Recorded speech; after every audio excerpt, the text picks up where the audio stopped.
Hi, everybody. I'm here with Pete Tam, and we are talking recruiter enablement. So, Pete, thank you so much for joining me today. Give us a quick introduction to you to get started. Thanks, Adam. Yes, nice to see you and speak to everyone here. A bit about my background.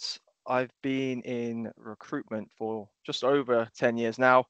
Previous life, I was doing sports science and PT work. So a bit of a change, more, I guess, a life change when I was in the Middle East and then came back to the UK. I thought, what, I'll get a sales job.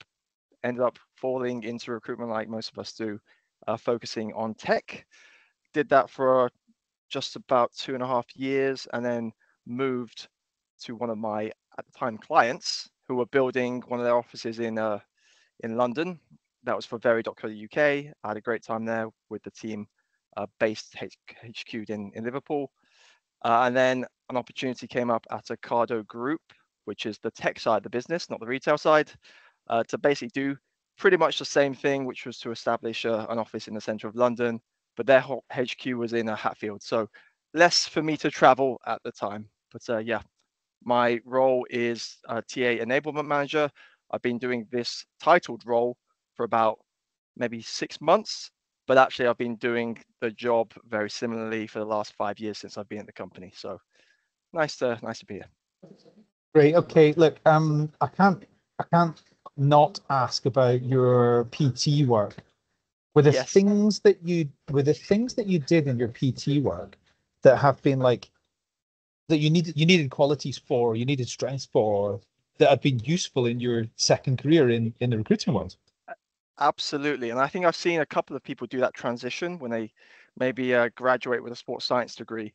It's very social. You have to speak, you have to be confident, and you have to be able to negotiate. So I actually found it quite seamless to be able to talk to people about their goals, about what they want, and try to advise them. Very much you would as a PT, applying a bit of a, you know, health benefit to you, but then putting it into sales, it was actually very natural. So yes, I think people doing that kind of job, having that kind of background, it definitely did help. I also had maybe a little bit more maturity to me, having already worked before going into recruitment for the first time, which some of my peers were doing. So I was maybe a little bit older than the rest of the crew, which was interesting. I mean, another aspect of it is, I guess, if you're coaching individuals, I mean, you're doing that when you're coaching people through what a recruitment process is going to look like, both on the Yep. hiring managers and the candidate side. So and now what you're doing in enablement, I mean, you're coaching everybody around, I Yeah. guess, Yeah. trying to Pretty get them much. to do what you need. So the influencing and negotiating skills really vital. Yeah. No, I thought, especially touching on the coaching side, I think we become strategic advisors if we're able to coach and learn, and I think that's quite important, no matter what job, but especially across recruitment. I think that's the only way we kind of improve and get more efficient about stuff.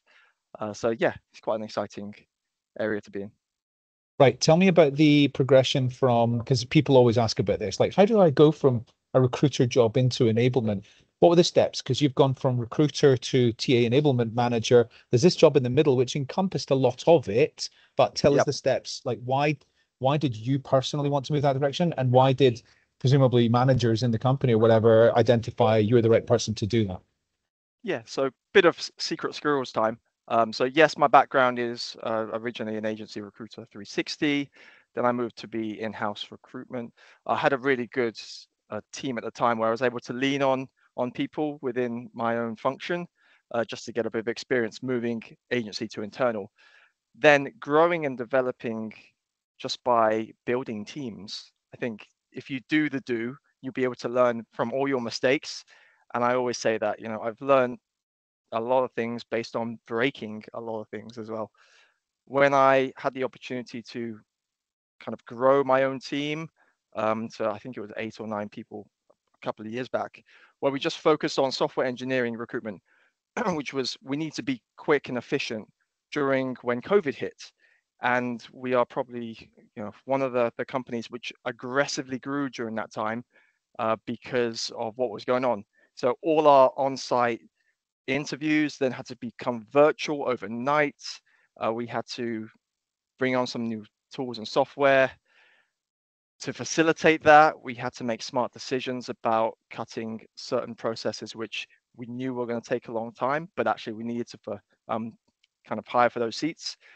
And then the opportunity came a couple of years ago about looking about discovering and analyzing the whole entire recruitment process for the company, which involved a lot of the tooling that goes with that, but also the mindsets of each country has very particular nuances. What are the different cultures? What are the different kind of inner workings in the company? So it came down to me and a couple of other people, but I was leading the team on the recommendations for what ATS we should go for, CRM, careers website, the employee journey, all the reporting. So even though I've been having this title for like 6 months, it started about 2 years ago. And I kind of put myself forward and I always ask questions. And I think that's one of the reasons that led me down to that path, because yes, it takes a different level of person potentially to do that kind of role. I really like recruitment, but I always like understanding the way things work as well. And bigger picture always kind of appealed to me. So that's probably why I'm sitting in the seat I am at the moment, which is a global role. So I just learned a few things. I think one of them was the pandemic kind of forced a stress on the Definitely. team, Yeah. and that made you have to go into a whole bunch of change management anyway. Yep. Yep. You've got a curiosity mindset.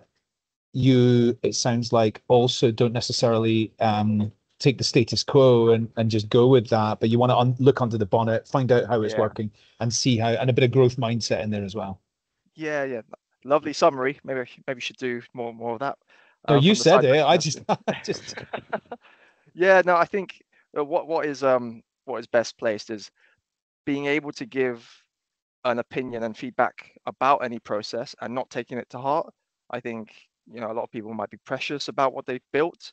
I was, to a point when I realized we had to break it because of COVID, and then I was able to, I guess, release that feeling of ownership more freely than it was before. So now I'm not really attached as much to any particular thing we've built, knowing it might have to change in the future. I think that's helped a little bit. yeah, got it. Okay, let's talk about TA enablement. Yep. Like specifically, what's it all about? So one of the key pillars for us is reporting, making sure we've got the right KPIs for our business areas, and reporting isn't going to be the same blanket rule, especially when it comes to different countries. So for one of our main pillars is we are not happy with the level of reporting we can do. So let's go and build it in the system to reflect the reporting afterwards. I think we spend a lot of time trying to merge the different data points on different spreadsheets and using different connectors, when actually we went back to the source and went, we need to build the tool, the ATS, in a way which will work for our reporting. So I'm really happy to say we've got interactive dashboards off the back of our ATS, which we've kind of connected together. This is within the last 8 months, and we can literally map the trends per country over time. We can look at volumes, we can look at recruiter productivity. And the one angle I'm quite proud of is I didn't want to signal out poor KPIs per recruiter. It was always aimed at being talent acquisition company KPIs to look at where to improve rather than hit people over a stick with, because whenever you're presenting data, there's always a story that and a narrative that needs to go with that. So that was the reporting side. Budgets, as we all know, most tech companies and other industries have been kind of hit by the wave of COVID and coming out of it. And frankly, we've had a couple of headcount ups and downs. A lot of companies will see the same, which means the structure of the team that supports and the supporting functions also change as well. So the tools need to be lean enough to deal with that up and down. I think we do have a robust system already in place.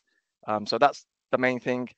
I still act as a COE, like Center of Excellence globally, because we still want to give the recruiters a headspace to think, okay, how can we improve? What don't we like? So it's that forum of community we try and keep together at the moment. Probably won't know this, but in Ocado, we don't have a TA function. We have embedded recruiters into different departments, which means it's even more essential that we have a community that still collaborate effectively together. So recruiters report into the team that they're in rather than into a centralized talent acquisition team, or is it like almost an outsourced type of model? How does that work? Yeah, it's more we report into the overarching operating team. So for example, that is technology. So I don't report into the people function at the moment. I report into the tech services department. But with my background being people focused, it means I don't just apply the requirements to a system. I apply it and go, will this work? Does it make sense? Does it jig together?